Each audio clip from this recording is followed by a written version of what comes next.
अहोई अष्टमी व्रत की पौराणिक कथा। प्राचीन काल में एक साहूकार था जिसके 7 बेटे और 7 बहुएं थी। इस साहूकार की एक बेटी भी थी जो दीपावली में ससुराल से मायके आई थी। दीपावली पर घर को लीपने के लिए 7 बहुएं मिट्टी लाने जंगल में गई तो नंद भी उनके साथ चली गई। साहूकार की बेटी जहां मिट्टी काट रही थी उस स्थान पर स्याहो साही अपने 7 बेटों से साथ रहती थी।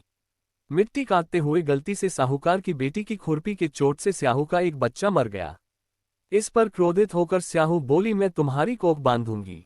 स्याहू के वचन सुनकर साहूकार की बेटी अपनी 7 भाभियों से एक एक कर विनती करती है कि वह उसके बदले अपनी कोख बंधवा ले। सबसे छोटी भाभी नंद के बदले अपनी कोख बंधवाने के लिए तैयार हो जाती है। इसके बाद छोटी भाभी के जो भी बच्चे होते हैं वे 7 दिन बाद मर जाते हैं। 7 पुत्रों की इस प्रकार मृत्यु होने के बाद उसने पंडित को बुलवाकर इसका कारण पूछा। पंडित ने सुरही गाय की सेवा करने की सलाह दी। सुरही सेवा से प्रसन्न होती है और उसे स्याहू के पास ले जाती है। रास्ते में थक जाने पर दोनों आराम करने लगते हैं।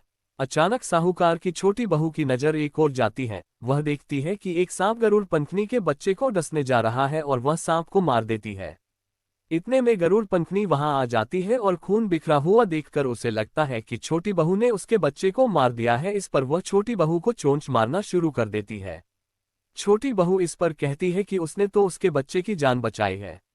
गरुड़ पंखनी इस पर खुश होती है और सुरही सहित उन्हें स्याहू के पास पहुंचा देती है। वहां स्याहू छोटी बहू की सेवा से प्रसन्न होकर उसे 7 पुत्र और 7 बहू होने का आशीर्वाद देती है।